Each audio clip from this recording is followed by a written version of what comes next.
Bonjour, je m'appelle Éléonore Carrois. J'habite en Suisse depuis 6 ans. Dans la vie, je suis avocate en arbitrage et en contentieux international. Je suis également la maman de 2 enfants qui sont scolarisés à l'école primaire française de Genève. Je suis conseillère des Français de l'étranger depuis mai dernier, extrêmement enthousiaste et motivée par ce nouveau mandat qui consiste à représenter les Français de Suisse romande, la plus grande communauté de Français hors de France. Si je me suis engagée en politique, c'est parce que je pense que les Français de l'étranger, où qu'ils soient, ont besoin d'être mieux représentés.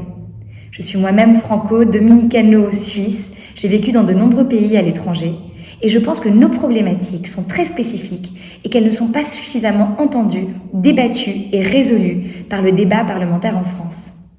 Pour moi, le rôle d'un sénateur des Français de l'étranger, c'est justement de s'assurer que notre voix est entendue, que nos problématiques sont entendues. Je suis convaincue que Samantha Cazbonne saura le faire, comme elle nous l'a démontré au cours de ces dernières années, en portant des sujets comme l'éducation par exemple. C'est pour cela que j'ai décidé de m'engager dans sa liste. Pour moi, les principaux sujets sont les sujets qui viennent d'être évoqués, la fiscalité, l'aide aux entrepreneurs, l'éducation des Français, où qu'ils soient, mais il y a aussi des sujets qui nous tiennent à cœur, nous, les conseillers des Français de l'étranger. Il faut qu'on puisse être mieux représentés, plus visibles auprès de nos communautés, que les gens sachent qu'ils peuvent s'adresser à nous. Et pour cela, il nous faut plus de pouvoir, plus de moyens, plus de représentativité. C'est aussi sur ça que nous comptons si Samantha Cazbonne est élue.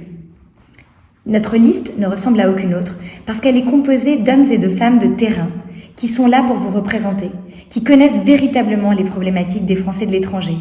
Elle est aussi très diverse sur le plan géographique, parce que les sujets ne sont pas les mêmes que l'on soit à Genève ou à San Francisco. Le mot de la fin pour moi, c'est qu'il faut surtout voter, que ce soit le 18 septembre, d'où que vous soyez, aux 4 coins du monde, ou le 26 septembre à Paris. Nous comptons sur votre voix, parce que chaque voix compte. Merci beaucoup.